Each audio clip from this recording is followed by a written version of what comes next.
The mind here, in Buddhism they talk about, in some Buddhism, they talk about the three qualities of mind, big mind, and it's the essential essence is it's empty, yeah? Its nature is reflective, and its manifestation is energy. So here's the dreaming, so it's manifesting energy, yes? And then the dreaming seems to be dualistic, binary, or dual, with dualism. All right. So in other words, the mirror that's reflecting the world is two-sided. Yeah, in a sense. There's the mirror that's reflecting the world, but there's also on the other side, which when we're taking ourselves to be the mirror, we give it a sense of opaqueness. We think this is the only reflective surface, is me experiencing life. But at the same moment, mind has got another mirror on this side, and it's reflecting infinity at the same time. Yeah? There's nothing it sees, it just reflects emptiness and infinity. And at the same time, it's reflecting people in the world. And there's an interested attention that actually, I would hope, would circulate both ways. Yeah? Go this way, out here, contact people, sense of presence with them, and then go back into the infinity, yes, come back. But see, what happens is with the identification as the body, that which is being reflected, yeah, it becomes the backing of the mirror, and you only think there's one-sided mirror. You think this place is real, and you're seeing everything, and everything goes back to here. And it's not allowed to make its fucking circulation, just like a short breath goes along with an anxious mind, yes? This, just like everything, there's an inhale and an exhale. Well, the attention goes out and then goes in, hopefully. There's no out or in, but you see it? And there it gets it meets itself in a sense, goes back out, and then sees itself as others. Fucking around, has this little dream world, and then goes back into no time, infinity, and then time things. Yes? What's the problem? There's not a giant war between the two. It's just the same in a binary, it's like the butterfly with two wings that look almost exactly the same. You can see it like this and it goes like that. So this is what it's like. Mind just reflects both ways. Taking yourselves to be this, it shuts down. See, when we believe we're going in, when we go into this is out. Yeah, this is before the camera. So here's the interested attention. We think, I'm going to go home and go in, but you go into you. Yeah, that's out, don't you? Mm-hmm. So now you're going to go into your head and, fuck. You know what I mean? It's insane in there.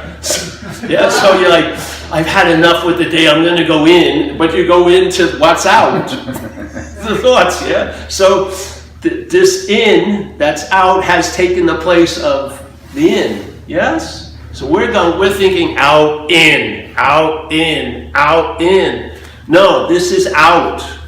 All of this is before the camera. We want the light that's being projected to go back through the camera to the source, then get projected, not boom, boom, boom, boom, yes? Because then what happens? It gets more and more refracted, it seems to lose its juice, yes? And you pass away in 90 years, 80 years, or 100 years, yeah? Yeah? So here, don't stop, go right through the happy face. Go there, come out, and it's like finally breathing. Go, oh. Yeah. Let's say it this way. Impersonal, personal, impersonal, same. So now you see the undifferentiated in the differentiated. Instead of looking for the undifferentiated by only the means of differentiation, which is what's not being pointed out in talks. You're using two-ness to try to get to oneness. Just question the two-ness and you'll find the oneness. But you want to squeeze We want to be there to get it.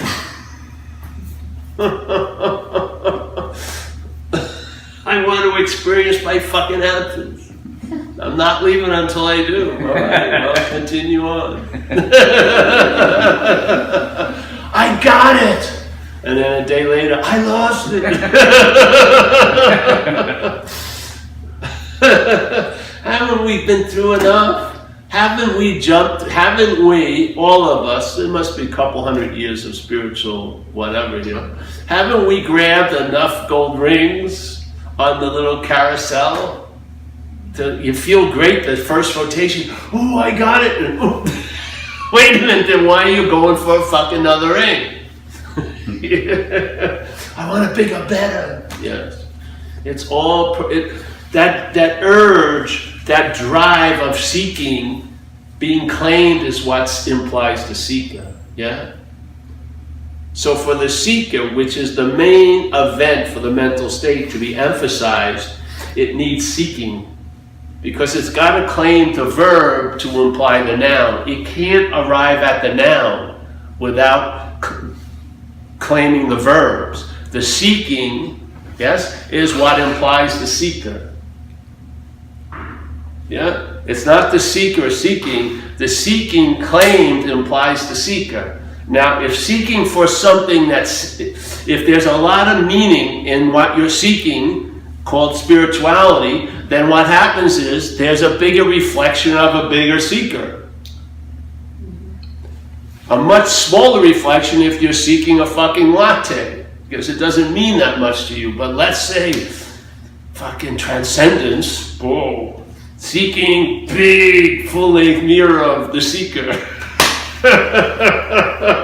That's why a lot of people, a lot of the modalities, they try to live a fucking simple life because they don't want to give a lot of grain to the mental state to fucking make a big deal of shit. So they do the same thing every day in a little park. They make rice gruel and they just fucking bore it into fucking subservience, just like fuck. Yes, they're not doing any noble endeavor, reaching for the stars. Is anyone watching? Reaching for the stars. No, it's just, cook rice, whatever. Get water, chop wood, and stuff like that, because they've realized this is giving meaning to everything, and there's certain topic it gives a lot of meaning to. And a lot of spiritual seeking and seekers is because the meaning to spirituality has been given a much huger meaning than washing the dishes or personal connection. Yeah? And therefore, the capturing of that light produces a bigger reflection. With the story that you're actually diminishing self, it's being reinforced and enlarged.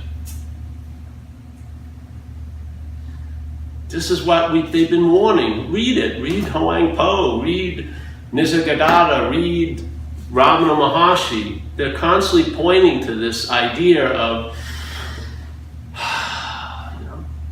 that presupposing of the non-existent thing to be existing and then seeking salvation for the non-existent thing through the existence that is not its. Yeah? Your practices themselves will probably be used to reinforcing the non-existent thing. How can they destroy it? There's no cryptic message in that. It's explaining exactly what happens. Yeah?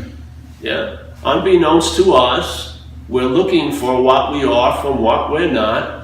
And all the looking for what we are, whatever that entails, a companion, or this or that, all the looking for what we are is being used to reinforce the what we're not.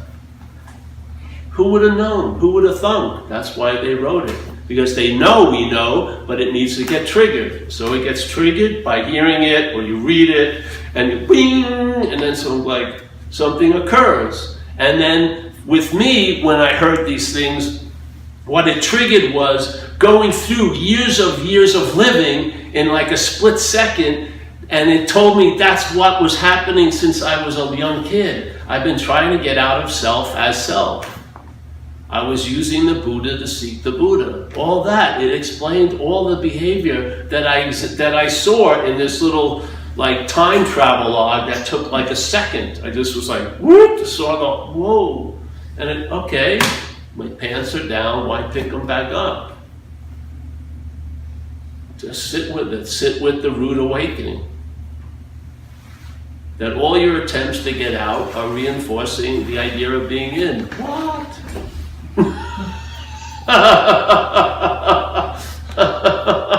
And I had ample experience of it and examples because of addiction. Completely. The addiction, a life of addiction, if you can make it through it, is probably one of the greatest scriptures you could ever be afforded here. Because it will tell you exactly the dynamics of what's happening in the mental state. It will. It'll tell you you're trying to get out of something that you're not in, and you're trying to get out of it as something that you're not. Yeah, and that's why nothing ever succeeds. It wasn't the Coke, it wasn't this, it wasn't that. It wasn't your devotion to it. It was because you can't transcend an imaginary place. That's why. So all you're wanting to get out is making it more real the in. What? Yeah. So finally, you finally give up the ghost. Since I've been 6 years old, I've been trying to get out of here in a lot of ways. You finally are here completely. And what happens? Find out, Maybe you can give and receive love now. Maybe you can, a lot of things that seem to be unattainable become expressions readily available. Yeah.